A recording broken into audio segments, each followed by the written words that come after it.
Hi, my name's Phil. I like talking about politics. And in this video, as Labour made dealing with a particular aspect of asylum mess that the Tories left as a priority, and both the Tories and Tory media decided to make it a bigger issue for the public, which ironically led to their worst defeat ever. It's worth taking a look at what our new government have actually done so far in terms of actions, while still considering where their own rhetoric stands in terms of practical outcomes. And this is going to be it's going to be a funny day. The first video is on Labour government. Second one is going to be on Tory dysfunction. This might be a bit of a theme over the coming months, maybe years, maybe forever. But anyway, Labour, asylum, very much a story of the rhetoric being a small part of the overall policy. For the Tories, it was very much a case of foreigners bad, so we will stop the foreigners coming here. Every aspect of their immigration was foreigners bad. Obviously not wealthy foreigners who pay little to no tax. Oh no, they're fine. Oh, Russian oligarchs? Yeah, they're fine. They can still live here. With the exception of one guy, they're even welcome to carry on running our football clubs. Not an issue. Just don't draw attention to it. But useful or vulnerable foreigners, ones who, for example, when they're working, pay things like the NHS surcharge, which means they pay more taxes for our NHS. No, they're bad. And in pursuit of this notion, they adopted policies which were designed to sound like they would stop foreigners coming to the UK, but in reality just resulted in record numbers. You know, like the experts said would happen. But with Labour, asylum policy is like an iceberg. You've got the bit sticking out the water. That's the smash the criminal gangs. The focus very much being on border control, security, targeting criminal gangs. It's essentially all those getting their news on policy from the mainstream media hear about. And if all you hear about, if that is all you hear about, you inevitably think, well, hang on a minute. What about the fact that even the outgoing Conservative government accepted that 3/4 of all asylum seekers are genuine, because that's the proportion whose claims were successful?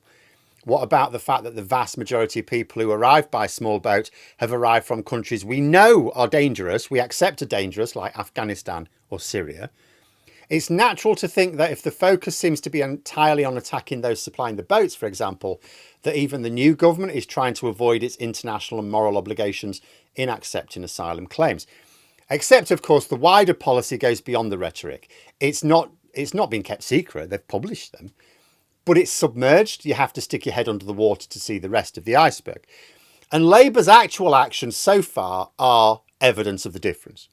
After 2 weeks of a Labour government, what have they actually done? Well, the Home Secretary, Yvette Cooper, says she's established the new border command. In reality, I'm not sure that anything has actually been done on that other than the establishment of a policy. Like, have people been hired, trained, reassigned? I've not seen too much evidence of that. But there are things which the government have definitely done. They immediately cancelled the Rwanda scheme.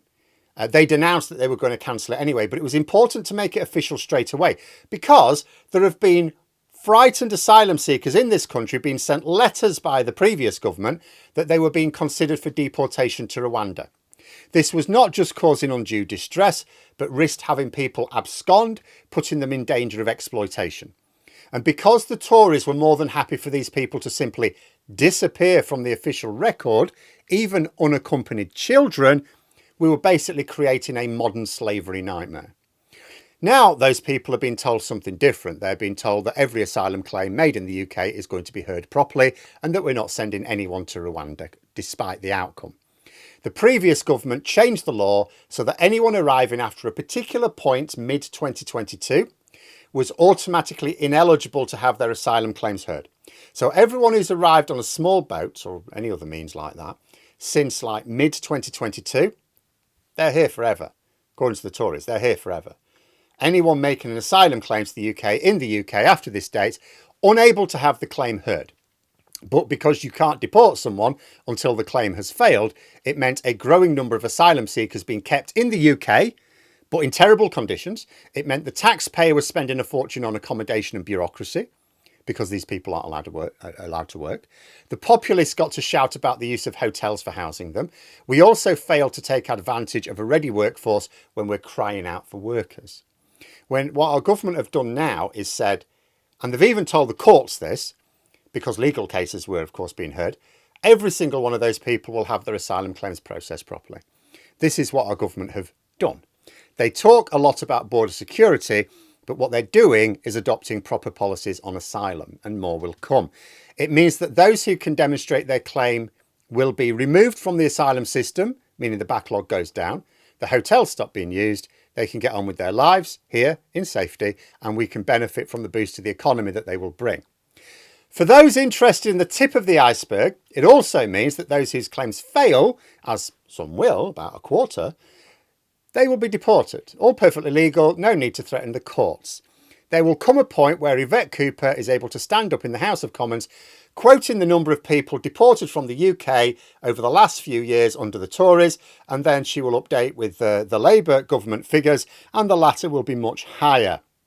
And yet, what will go largely unsaid is that we will have also treated those with proof of genuine claims, treated everyone with dignity, but fully acknowledging their legal rights, and will be saving the taxpayer money at the same time. That is not to say that we can all now breathe a sigh of relief at the grown-ups being back in charge, because the mess the Tories have left us with in terms of asylum is as bad as everything else, and we do not yet know all of the details of exactly how Labour are going to solve all of the problems, because there are other problems to solve. Processing claims properly will still take time. More staff need to be hired for that for a start.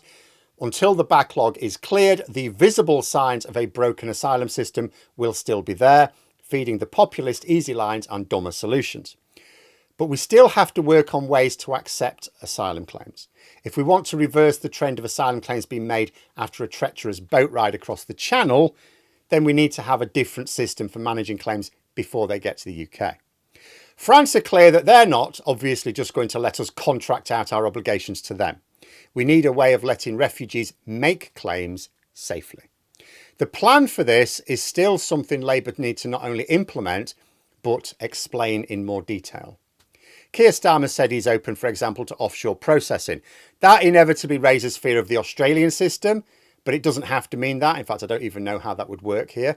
I've said before, there are humane ways to do it. The most obvious is a processing centre in northern France. France are fine with us doing that.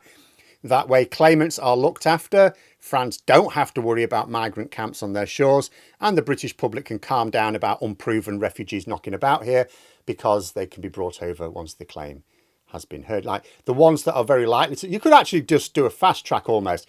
The ones that look like they've really got a strong case could be brought over and housed temporarily while it's checked. And the ones where it's a bit iffier, maybe in the processing centre, depending on numbers. In theory, offshore processing could even mean allowing refugees to make claims at British embassies around the world. So, much nearer the trouble spots. But I strongly suspect this will not happen. Asylum is a very thorny issue. It's not just in Britain, every wealthy country, when ironically it's the wealthy countries who take the least refugees. But no UK government is going to make claiming asylum easy. A good one would much rather invest in trouble spots and reduce the pressure on people fleeing their homes in the first place, which is the ideal outcome for everyone. Labour have actually increased funding for some of this already, or it's still small change at the moment, but it is still an increase. Nobody wants to flee their homes. They want to feel safe there, and nobody wants a load of refugees coming to their country. Well, I say nobody, populations in general don't. So it's in everyone's interest that we actually reduce the pressure on people needing to flee their homes. Makes sense. But all governments where refugees are going to exist would rather they went elsewhere.